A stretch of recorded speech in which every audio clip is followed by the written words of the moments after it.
अगर आपने पहले के एपिसोड्स नहीं सुने तो उन्हें सुनिए पहले, नहीं तो आगे की स्टोरी नहीं समझ आएगी। तो चलिए स्टार्ट करते हैं। चारों तरफ एक ही न्यूज थी, हर अखबार हर न्यूज चैनल पर एक ही लाइन। आरवी के हॉस्पिटल के कॉटेज के पास मिली युवती की लाश। न्यूज सुनकर डॉक्टर कश्यप सबसे पहले दौड़कर हॉस्पिटल पहुंच जाते हैं। आसपास लोगों की भीड़, एम्बुलेंस, पुलिस और ढेर सारे शोर के बीच वो अपने कदम धीरे धीरे कॉटेज की तरफ बढ़ा ही रहे थे कि अचानक से उन्हें किसी का धक्का लगा। वह सुधीर था। जल्दी से जल्दी वह सब भीड़ हटाकर बस वहां पहुंचना चाहता था कि कौन है वहां पर, किसकी है वो लाश। जैसे जैसे सुधीर आगे बढ़ता गया, आगे का रास्ता साफ होता गया। पीछे खड़े डॉक्टर कश्यप और रास्ता साफ करके आगे जाते हुए सुधीर, दोनों की बढ़ी हुई धड़कनों के बीच उनके सामने थी हल्के गुलाबी रंग के सलवार में खून के लाल धब्बे और पेट में चाकू के वार के साथ बेजान पड़ी हुई मुग्धा की लाश।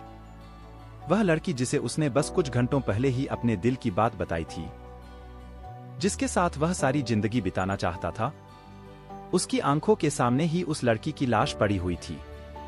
यह देखकर उसका खून ही सूख गया था। डॉक्टर कश्यप का चेहरा भी सफेद हो चुका था।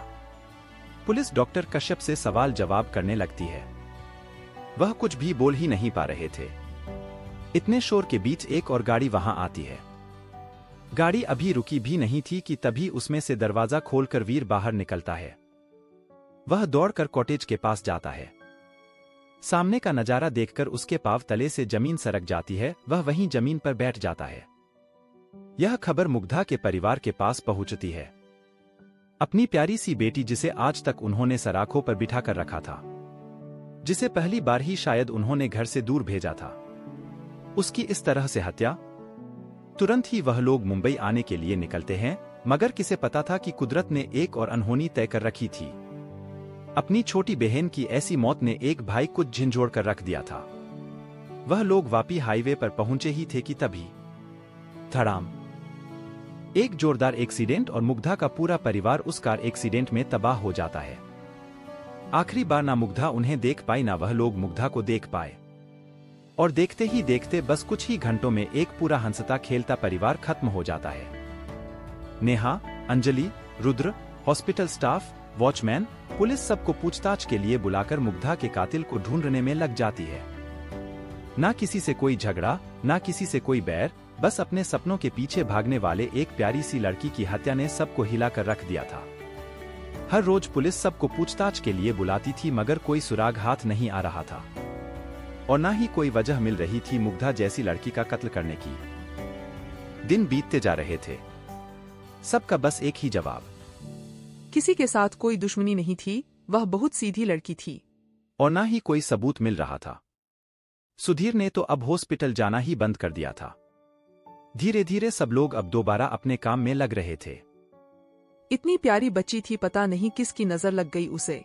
गौरी आंटी ने रोते हुए कहा। मुग्धा की मौत का वीर को बहुत सदमा लगा था। उसने तो अपने घर वालों से बात करना तक बंद कर दिया था। मुग्धा जिस फ्लैट में रहती थी, वीर उसी फ्लैट में जाकर रहने लगा था। बच्चे वीर, क्या हुआ? जो होना था वह हो गया है बेटा, अब हम उसे बदल नहीं सकते। तुम क्यों इतने गुमसुम बैठे रहते हो, कुछ बात है क्या? गुलशन अंकल ने वीर के पास बैठते हुए कहा। यह आप मुझसे कह रहे हैं पापा, जैसे कि आपको कुछ पता ही नहीं है? वीर ने गुस्से में कहा। क्या मतलब? तुम कहना क्या चाहते हो? मैं कुछ समझा नहीं।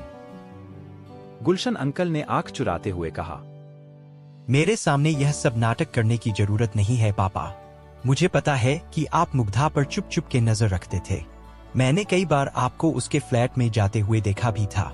बहुत बार कोशिश भी की मुग्धा को सच बताने की, मगर इतनी गिरी हुई बात उसे बताता भी तो कैसे कहता उससे कि उस पर जो नजर रख रहा है, जो उसे गंदी नजरों से देख रहा है, वह कोई और नहीं उसके अपने ही गुलशन अंकल यानी कि आप थे पापा। यह सब जानने के बाद मैंने उसे कभी अकेला तो नहीं छोड़ा पापा, मगर पता नहीं कहाँ मैं पीछे रह गया। प्यार करने लगा था मैं उससे पापा, बहुत ज्यादा प्यार, मगर मेरी बदकिस्मती देखो, मैं उसे बता तक नहीं पाया। गुलशन अंकल शर्म के मारे नजरें झुकाकर वहां बस गुमसुम बैठे रहे और वीर भरी हुई आंखों के साथ वहां से चला जाता है। कौन था मुग्धा का कातिल? और क्यों हुआ था उसका कत्ल? कहीं वो गुलशन अंकल ही तो नहीं थे या कोई और? आपको क्या लगता है गाइस? अपने टेक कमेंट बॉक्स में जरूर शेयर करिएगा। और जानने के लिए सुनते रहिए एक रहस्यमयी रात। तब तक के लिए स्टे ट्यून्ड।